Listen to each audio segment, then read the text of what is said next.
Good afternoon. Thank you very much.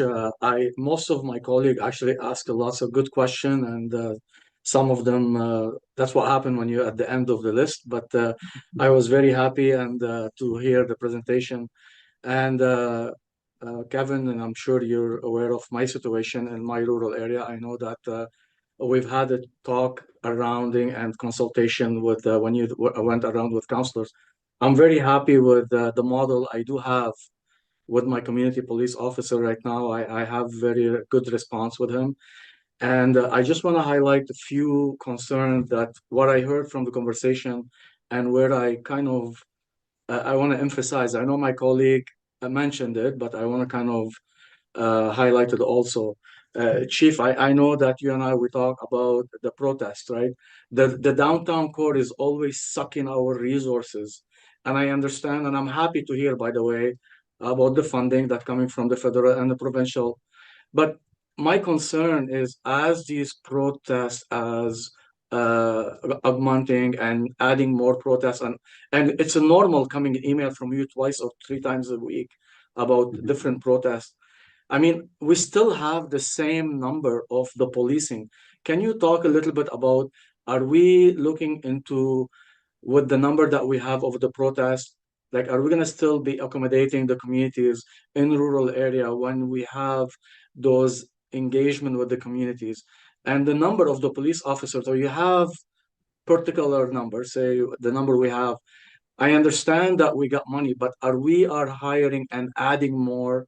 And what is your project number in the next couple of years to help that gap? And that's my concern.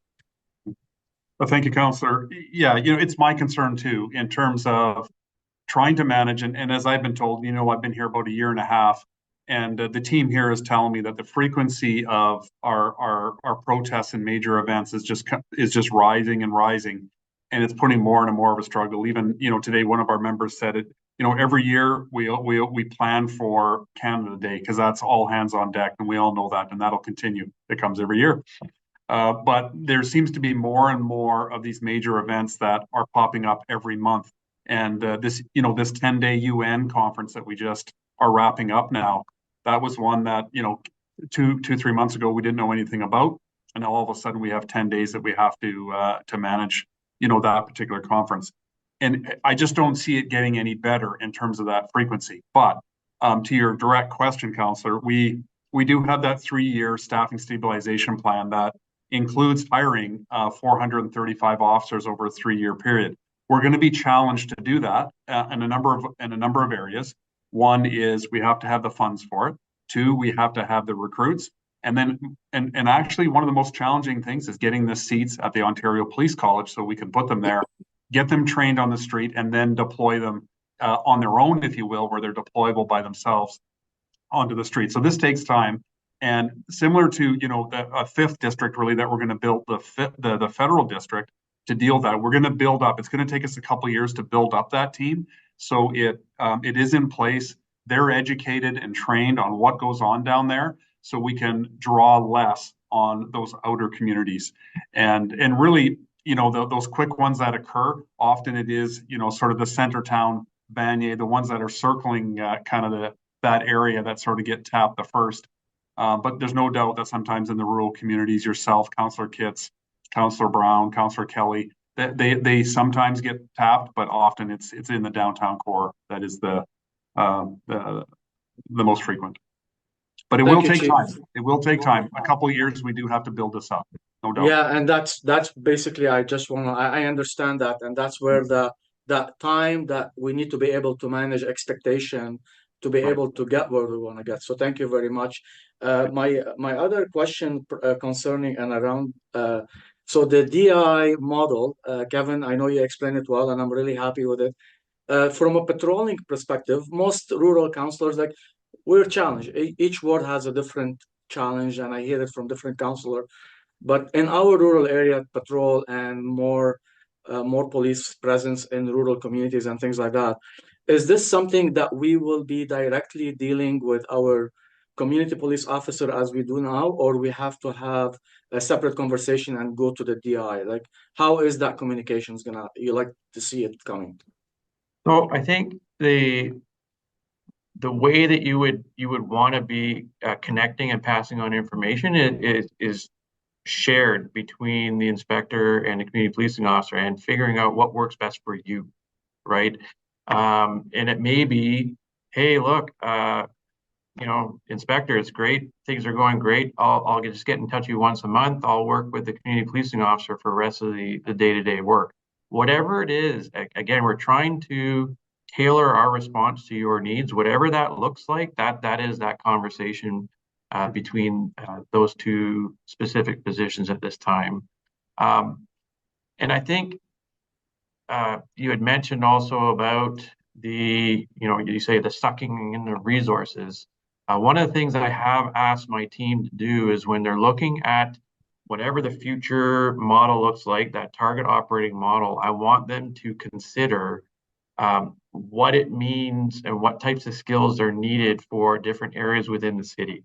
So, if we see that there's a unique set of skills that need to be used within, we'll say the rural area or the downtown area, or even in the suburban area, let's figure out what they are and we'll make sure that they have those right tools. So you're getting the right officer with the right skills, right? And matching it up to the needs within your area.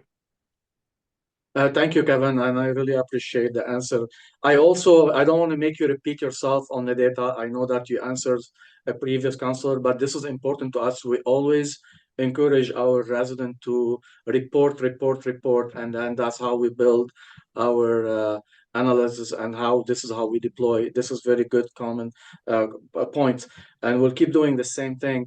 But I wanna you touch a little bit about, and I think you Councilor Carr or uh, I don't remember, but the communication piece. I mean, we do have as councilors, we do have a mechanism of newsletters. We have social media. I hope that some of this information. I know you have your own com, but I'm sure if you relay and lean on some of the councilors' personal newsletters and things like that, I'm sure your message will go a little bit further. And I know we relay on those messages all the time. We rather they come from you, not us explaining to the community, because to keep the messages consistent. And we're very appreciative whatever you have, some pieces of communication to send them to us for our newsletter or whatever we can share with the community. That really helpful. Yeah, and that's fair. You have all those connections. You have your different channels that you're accessing, back and forth information within your ward, within the different community groups. We would like to take advantage of that in the sense of let's share with you, and it can be shared, with the 100 other people that you have connections with. Like we want to use that. And then the pipeline coming back is the same thing. They're connecting with you. Let's get that communication going both ways. But certainly we want to use that. But that's one of the strengths. Like that is why that access piece is important. So you know who you're working with.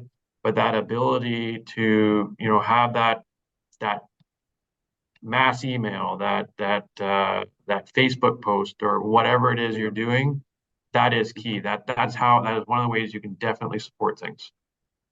And by the way, I just as a compliment, your communication has been very improving in the last few years. I'm really happy with them.